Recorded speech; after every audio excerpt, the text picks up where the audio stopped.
Hello everyone, welcome back to the channel. I hope you all are doing absolutely well. So guys, in today's video, we are going to talk about complete resignation process in TCS. In TCS, as we know that we have 90 days notice period policy.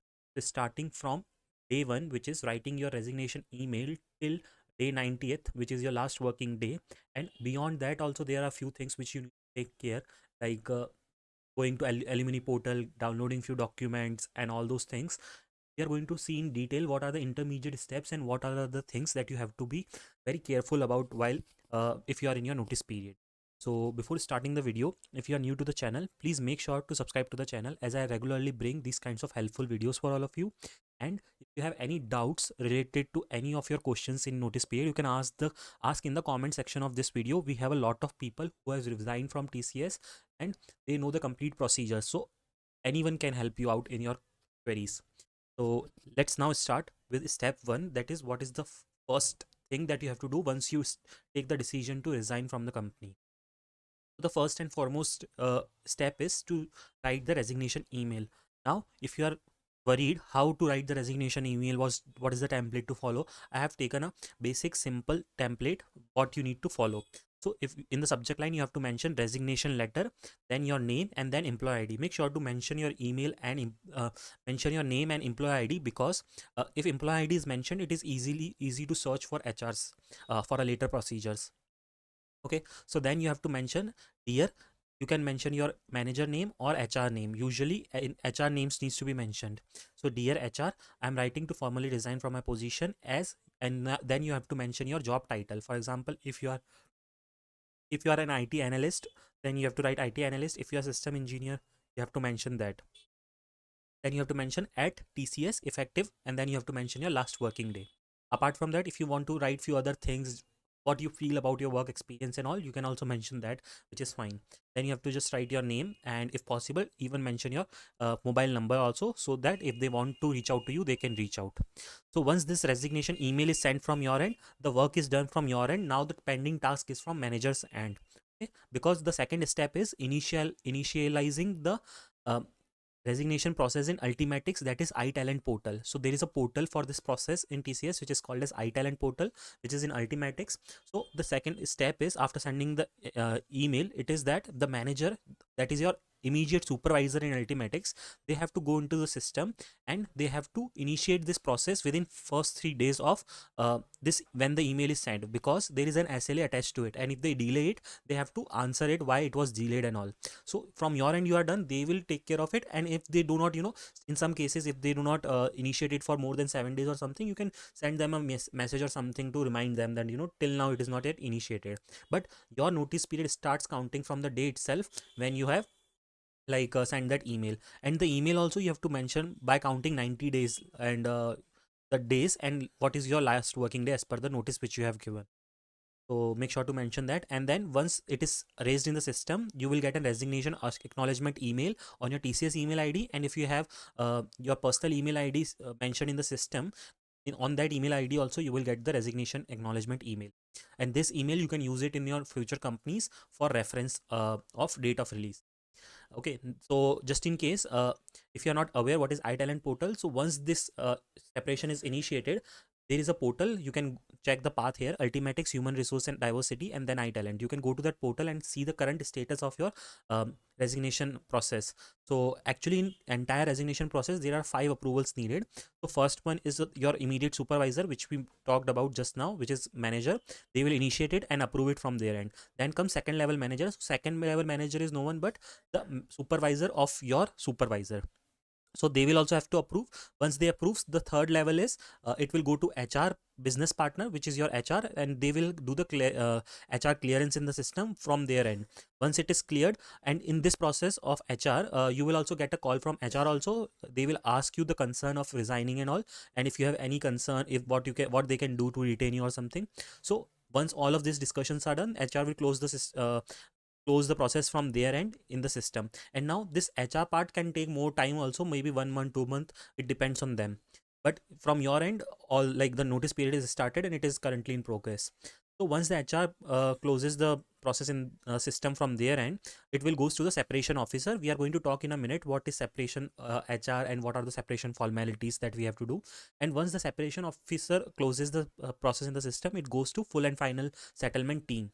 So all these steps we are going to see in the upcoming slides. Moving on to the next one. So there are a few things that you have to take care throughout your notice period. So which are departmental clearances. So what are departmental clearances? For example, if you have worked, if you are working in a department, if there are any dues pending or something, so you have to make sure that it is cleared, so that during the time of full and final settlement, once you leave the company, you will get your pending money like as soon as possible. For example, there is another kind of department clearances which is admin. So on the last day of your on your last working day, you have to submit your ID card to the admin team. So this is also one of the department clearance. Next is your asset you have to submit to the IS team. So this is can be considered as department clearance. Apart from these, there can be different um, department clearances as per your role or what you were working in. And if you have taken any library books or something, so there is IRC department clearance you have to do. You have to submit all the document, all the books which you have issued and all. And if you are working in a project which was having night shift allowance, so you have to make sure that your NSA is rostered in the system by your supervisor or someone, so that once your full and final settlement is getting completed, you will get the money for those days. Otherwise you won't get it, because it is if the data is not fetched in the system, then fulfilled in the system, then it won't you won't get your night shift allowance money. So all these department clearances, so as such you don't have to worry about this. All the different teams will take care it from your end. It's just that if there is any extra things which you have taken, or like library books or something, make sure you give it. And apart from that, everything will be smooth. Step 4 is okay, many people have confusions about what is the leave policy during the notice period, and which leaves we can take, which not. So during the notice period, employees are entitled to avail only sick leaves in case of medical emergency. So now there is also a catch in this. For example, if just in case if you have 20 sick leaves pending, and if you think that okay, I will take all the 20 or 30 sick leaves during my notice period, so in that case also that is not correct procedure, because in that case your manager can delay your notice period also. Because if you're taking too much of sick leaves and your project deliverables are getting impacted, so they have the right, so that they can extend your notice period, because you are not serving those days right in your notice period. But if you want, like for genuine reason, if you are ill or something for 1-2 days, or like in between if you are sick, so it is totally fine to avail sick leaves. You can avail them, but you cannot take casual leaves and other different leaves. Only sick leaves are allowed. Apart from that, if you have any pending earned leaves, okay, which is pending, or which you have in your account, so all of those will be encashed once you leave the company, and you will get it in the full and final settlement. Once it is completed, you will get that money in your account. So that is one thing. And apart from that, many people have this query that unpaid salary for the last month. For example, if someone's last date is 14th of this 14th of a month, so how they will get the salary of the last 14 days? So it can happen in two ways. Either you will get it on 30th, when you are getting the salary in that. If you are not getting on that day, then when your full and final settlement is getting completed, in that you will get it. So that query is also answered. Let's move on to the next step, which is separation document submission. As I mentioned while we were discussing the approvers, there the third approver was HR. Okay, they do the HR clearance process. After they complete the HR clearance process, next step that happens is separation document, or separation officer, or separation HR clearance.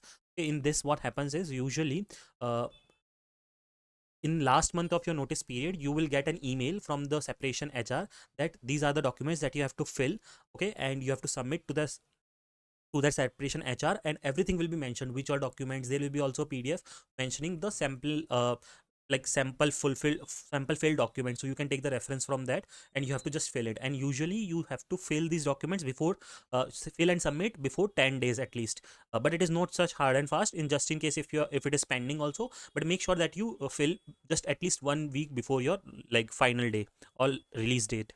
So what are the documents that you need to fill? Okay, so first thing is separation checklist. So separation checklist is nothing but it has basic details about you, like your name, employee ID, your HR name and all. So you just have to fill all those, and then you have to give that. And next document is gratuity undertaking. In that also you have to fill basic details only, like your last working day, your employee ID, name, etc. Next is PF withdrawal form and PF undertaking form. These are two different forms. So in PF withdrawal form, it does, and this in this you don't have to consider that I am, I'm going to transfer my PF. So why should I fill the, withdrawal form? So it says that in PF withdrawal form there is a section. If you are willing to transfer your PF, you don't have to fill that section. So everything will be very clear once you get that email. In that, all the things are mentioned in the pre-filled documents. You just have to follow the process. I'm just telling you what are the main documents that you have to submit to the separation checklist. So as totally there are like 7 documents. So first is separation checklist, second is gratuity undertaking, third is PF withdrawal form, fourth is PF undertaking form. Then when you have to also submit one cancel check. Then next is one Aadhaar card and one PAN card with your signs on it. Okay, so you just have to submit all of these, and you can fill all these documents digitally also. You don't have to like download and fill it via hand or something. You just have to fill it, and but the sign needs to be like scanned. You cannot do digital, like typed sign won't work. Next step is date of release. Okay, so on date of release, what on your last working days, what are the things that you have to take care? So you have to complete all the handover tasks from your projects. Okay, if there is any KT sessions or whatever is pending, just make sure it is all done before your last working day. Then you have to also submit your assets which you have received from the company. Like if you have received any laptop, charger, mouse, laptop bag, ID card, so all this needs to be submit. And if you don't submit if any one of this, then the money might be deducted in your full and final settlement. So make sure that you submit all this. And if you have received any other IT asset also, then also you have to submit that as part of your submission on your last date. And all these IT peripherals you have to submit to the IS team, and ID card you have to submit on the to the admin team that is near the gate. Once all these things are submitted, you are done from your end. You will get the confirmation email like by the end of the day or after your last working day from the separation officer that we have received all the things and all, and your process is closed. Now there are few things which you have to take care after your released also. Okay, which is like once you have completed all your notice period, you have left the company, but there might be some documents that you will need for your future companies. So for that there is a portal called as TCS Alumni Portal. You will get the link of this portal when the separation officer sends you the email. So in this portal you can go and you can download few documents like service certificate and release letter after 7 working days from your FFS, which is full and final settlement. Then you can also download latest PF and superannuation statements, last 3 years form 16, last 6 months pay slips, FFS settlement, PF settlement, retiral settlement forms. All these things you can download from your TCS Alumni Portal. Basically these are useful for your next organization for joining. So all these things you can download from there. Now in this video I have covered almost all the important parts. I know that this process can sometimes get a bit complicated also based on your role and based on your project or something, but that is what the main aim of making this video, to make your queries answered and all. So if you have any more questions, you can ask it in the comment section here, and we have a lot of audience here who will guide you through the process because they have already been through this process, and I myself will answer your queries. So feel free to ask your questions in the comment section. And just in case if your answer is very if your question is not getting answered, or if your query is very specific, you can also DM me on Instagram, and here are the IDs for my Instagram and my Telegram channel. You can also post your queries there, and make sure to subscribe to the channel if you are new to the channel, because I regularly bring all these kinds of helpful videos. And if there is any change in the procedures, I will post another video in the future. So, and not just about TCS, I will post regularly videos related to different MNCs procedures and all. But that's all for today's video. Thanks for watching the video. Hope you liked it.